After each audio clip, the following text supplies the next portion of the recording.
এদেশের তৌহিদি জনতার প্রতিপক্ষ হচ্ছে ভারত। ভারত সব সময় আমাদের উপর শোষণ করার চেষ্টা করেছে। স্বৈরাচারের প্রেতাত্মারা কিন্তু সবল মারার জন্য ওত পেতে রয়েছে। রাজনীতি করতে চায় বড় একটি দল, সেক্ষেত্রে তারা যদি জাতির কাছে ক্ষমা চেয়ে আবার রাজনীতি করে, আমাদের দেশের শীর্ষ রাজনৈতিক নেতৃবৃন্দের বড় বড় দল রয়েছে, তারা যদি মনে করে সরকার মনে করে রাজনীতি করবে, সেক্ষেত্রে কোনো আপত্তি নাই। কিন্তু আজকে আওয়ামী লীগ একটি ফ্যাসিবাদী সংগঠন ছিল। আওয়ামী লীগ আসলে আমরা মনে করতাম একটি রাজনৈতিক দল, কিন্তু আমরা দেখলাম যে রাজনৈতিক দলের যে কর্মকাণ্ড থাকে সেগুলো থেকে আওয়ামী লীগ 17 বছরে কিন্তু সেগুলো তারা পালন করেনি। কারণ তারা শুধু দলীয় কর্মকাণ্ড করেছে, সরকারের যে দায়িত্ব সেই দায়িত্ব তারা পালন করতে ব্যর্থ হয়েছে। তারা এদেশের মানুষ অত্যাচার নির্যাতন করেছে, গুম খুন করেছে, গণতন্ত্র ধ্বংস করে দিয়ে সুশাসন ন্যায় বিচার সব ধ্বংস করে দিয়েছে। কারণে এবং 5ই আগস্টে ছাত্র জনতার গণঅভ্যুত্থানের মধ্যে দিয়ে দানবী সরকারের ফ্যাসিবাদের পতন হওয়ার পরে তাদের কিন্তু আসলে মাঠে ময়দানে দেখা যায় না। তারা ভারতে বসে তাদের নেত্রী বোতাম টিপছে এবং সে আওয়ামী লীগের কিছু লোক এখানে লাফালাফি করছে। আজকে আসলে তারা যে কর্মসূচি দিয়েছে এটা আমাদের কাছে বিবেচ্য বিষয় নয়। তারা কর্মসূচি তারা তো গেলই না, আমরা দেখলাম না, তাদের তো খুঁজে পাওয়া যাচ্ছে না। সেখানে লাখ লাখ সাধারণ মানুষ অর্থাৎ বিএনপি নেতাকর্মীদের আমরা দেখেছি এবং অন্যান্য রাজনৈতিক সংগঠনকে সেখানে শ্রদ্ধা অর্পণ করতে দেখেছি। এবং আওয়ামী লীগ শেখ হাসিনা যে পতিত সরকারের সাবেক প্রধানমন্ত্রী স্বৈরশাসক শেখ হাসিনা ভারতে বসে বসে ফেসবুকে কিছু কথা বলছেন এবং উস্কানিমূলক বক্তব্য দিচ্ছেন, এবং যে কারণে আজকে দেশে সংকট বিরাজমান। যে ইসকন নামে যে উগ্রবাদী মৌলবাদী একটি সংগঠন তাদেরকে ব্যবহার করে গণতন্ত্র যেটুকু আছে ধ্বংস করার চেষ্টা করছে। আপনারা দেখেছেন যে আমাদের 5 জন সাংবাদিক নির্মমভাবে শাহাদাত বরণ করেছে। আমাদের অসংখ্য সাংবাদিক কিন্তু এখনও অসুস্থ অবস্থায় কাতরাচ্ছে, সরকার সেদিকে কিন্তু নজর দেয়নি। এবং আমাদের যে সহস্রাধিক তরুণ তাজা প্রাণ ঝরে গিয়েছে, তাদের খোঁজখবর কেউ রেখেছে? আমার তো মনে হয় না। উল্লেখযোগ্যভাবে আমার মহল্লায় তো আমাদের এক সহযোদ্ধা ছোটো ভাই নির্মমভাবে শহীদ হয়েছেন। তো এরকম আমরা যদি বলতে পারি যে ওই সময় যে পরিমাণ টিয়ার সেল, রাবার বুলেট, জল কামান এবং গম খুন করেছে, যে কারণে আওয়ামী লীগ নামক যে সংগঠনটি জনগণের মাঝ থেকে কিন্তু হারিয়ে গেছে। আজকে তারা হয়তো ফেসবুকে বা ওইভাবে তারা কর্মসূচি ঘোষণা আমাদের নজরেই কিন্তু আসে, এবং তাদের সাহস থেকে তারা তো শহীদ মিনারে যেতে পারতো, তারা তো যায়নি।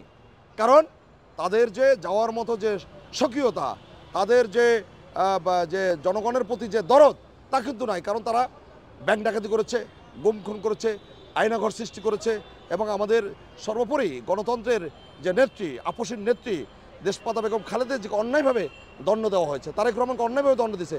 আর আজকে যে দিনটি, সে দিনটি তো শহীদ রাষ্ট্রপতি জিয়াউর রহমানের জন্য। তিনি তো স্বাধীনতার ঘোষণা দিয়েছিলেন।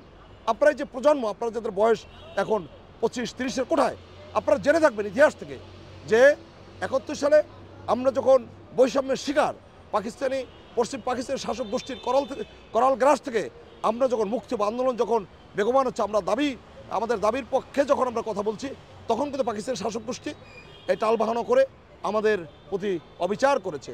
তখন কিন্তু মরহুম শেখ মুজিবুর রহমান, তাকে নিয়ে অনেক বক্তব্য রয়েছে। তারপর আমরা বলি তিনি যখন গ্রেপ্তার হন তখন জাতি কিন্তু দিশেহারা ছিল। এই সময় শহীদ রাষ্ট্রপতি জিয়াউর রহমান তার জীবনের মায়া ত্যাগ করে কালুরঘাট বেতার কেন্দ্র থেকে স্বাধীনতা ঘোষণা দিয়েছেন।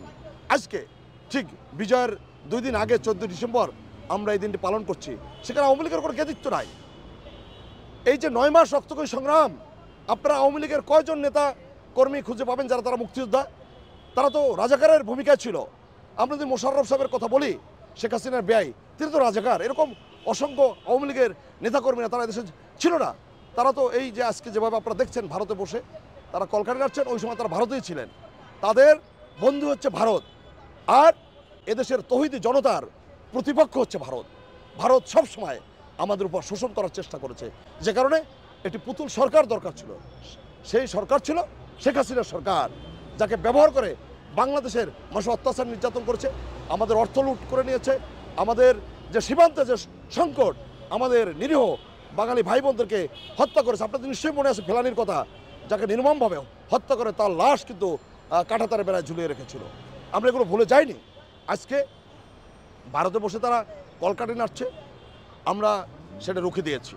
ইসকনকে ব্যবহার করে এই যে মৌলবাদী সংগঠন, আজকে হিন্দু মুসলমান বৌদ্ধ খ্রিস্টান আমরা একসাথে কিন্তু বসবাস করছি। আপনারা নিশ্চয়ই দেখেন বাংলাদেশের কোথাও কিন্তু হিন্দু সম্প্রদায়ের ভাই বোনদের উপর অত্যাচার নির্যাতন হয়নি, অথচ কল্পকাহিনী বানিয়ে বিশ্ব মিডিয়ায় বা অন্যান্যভাবে চেষ্টা করছে যে বাংলাদেশে, এবং একটি অন্তর্বর্তীকালীন সরকার রয়েছে তো এখানে।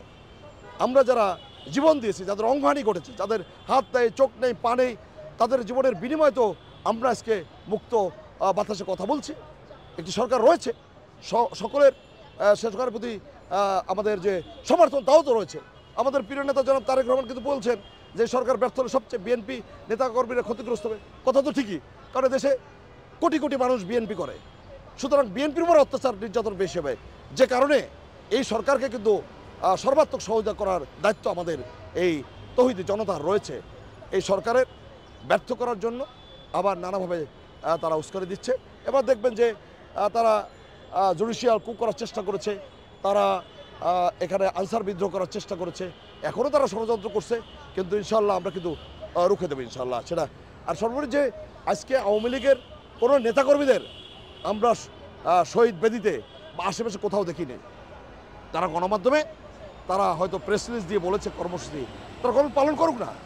বাংলাদেশের মানুষ যদি দেখতে চায় দেখবে, সেখানে তো বিএনপির কোনো আপত্তি নাই, বাট তারা তো ফেসিবাদ, তারা এদেশের মানুষ অত্যাচার নির্যাতন করেছে, গুম খুন করেছে, তাদের সেই নৈতিক সমর্থন কিন্তু নাই, তারা নৈতিকভাবে তারা পরাজিত। সুতরাং তারা যদি রাজনীতি করতে চায় বড় একটি দল, সেক্ষেত্রে তারা যদি জাতির কাছে ক্ষমা চেয়ে আবার রাজনীতি করে, আমাদের দেশের শীর্ষ রাজনৈতিক নেতৃবৃন্দ বড় বড় দল রয়েছে, তারা যদি মনে করে সরকার মনে করে রাজনীতি করবে, সেক্ষেত্রে কোনো আপত্তি নাই। কিন্তু ফ্যাসিবাদের বিরুদ্ধে আমাদের যে সংগ্রাম ছিল, সেক্ষেত্রে আমাদের যে তারা প্রাণ, আমাদের শিক্ষার্থী, আমাদের সন্তান তুল্য শিক্ষার্থীদেরকে নির্দয়ভাবে হত্যা করেছে, টিয়ার সেল, রাবার বুলেট, জল কামান দিয়ে হত্যা করেছে, এবং সুপরিকল্পিতভাবে এই যে মেট্রোর উপর হামলা করে, সেই মামলায় আমিও আসামি ছিলাম মেট্রোলে যে হামলা, অথচ আমরা তো তার ধারে কাছেও নাই। তারা মেট্রোলে আগুন দিয়ে হামলা করে পরিকল্পিতভাবে বিএনপি এবং অঙ্গসংগঠন নেতাকর্মীদের নামে মামলা দিয়ে আবার তাদেরকে গ্রেপ্তার করেছে, আবার শেখ হাসিনা মায়াপাটনা করেছে। দেখেন না আপনারা যে দুর্যোগ ব্যবস্থাপনা অধিদপ্তরে তারা হামলা করেছে, আবার সেখানে শেখ হাসিনাকে মায়াকান্ন করে বিএনপি নেতাকর্মীদের গ্রেপ্তার করার চেষ্টা করেছে। সেতু ভবনে কী পরিমাণ হামলা করে সরকারি সম্পদের ক্ষতি করেছে সেখানে গিয়ে, অথচ একটি প্রাণ নির্দয়ভাবে তারা হত্যা করেছে, সেখানে কিন্তু শেখ হাসিনা কোনো মায়াকান্না ছিল না। তো বলতে চাই যে আজকে গণতান্ত্রিক ধারা না হলেও আমরা গণতান্ত্রিকভাবে কথা বলার চেষ্টা করছি। আমরা যে রাজনৈতিক সচেতন গণমাধ্যম কর্মী হিসেবে আমাদের যে লক্ষ্য ছিল সেটি হচ্ছে গণতান্ত্রিক ধারা, গণতন্ত্র প্রতিষ্ঠার জন্য গণতান্ত্রিক পদ্ধতিতে একটি নির্বাচন ব্যবস্থা সংস্কার, একটি ধারাবাহিক প্রক্রিয়া, নির্বাচনও দরকার, কারণ নির্বাচন না হলে দেশে নানা সংকট সৃষ্টি হবে। এই কারণে আমরা বারবার বলছি অবিলম্বে নির্বাচন কমিশনকে শক্তিশালী করতে হবে। আমরা আর মেরুদণ্ডহীন নির্বাচন কমিশন দেখতে চাই না, আমরা আর মাজাভাঙ্গা নির্বাচন কমিশন দেখতে চাই না, যেখানে কোটি কোটি টাকা আত্মসাৎ করা হয়েছে। এই হুদা কমিশন যারা এদেশের মানুষের ভোটাধিকার কেড়ে নিয়েছে, আউয়াল কমিশন যারা এদেশের মানুষের ভোটাধিকার কেড়ে নিয়েছে। আপনারা জানেন যে ইভিএম নামে জাদুর বাক্স 5টি বোতাম ছিল, বোতামগুলো টেপা হতো, সেখান থেকে আওয়ামী লীগের পক্ষে ফলাফল বেরিয়ে আসতো। একজন ছিল ওসি, একজন ছিল ইউনো, ডিসিএসপি এবং নির্বাচন কমিশন। তারা এমপি নির্বাচন করতো, মানুষ ভোট দিতে চাইতো না, ভোট সেন্টারে কুকুর শিয়াল ঘুমিয়েছিল, আপনার নিশ্চয়ই মনে আছে। এগুলো মাথায় রাখতে হবে। আমাদের যে 1971 সালের মহান মুক্তিযুদ্ধের চেতনা এবং 90 সালের স্বৈরাচার বিরোধী যে আন্দোলন এবং সর্বোপরি 5ই আগস্টে ছাত্র জনতার গণ অভ্যুত্থানের মধ্যে দিয়ে আমরা যে একটি স্বৈরাচারকে এদেশ থেকে তাড়িয়েছি, সেটা আমাদের মাথায় রাখতে হবে, কারণ স্বৈরাচারের প্রেতাত্মারা কিন্তু সবল মারার জন্য ওত পেতে রয়েছে। সুতরাং আমরা মনে করি এই জন্য সবাইকে ঐক্যবদ্ধভাবে থাকতে হবে, ঐক্যবদ্ধের কোনো বিকল্প নেই।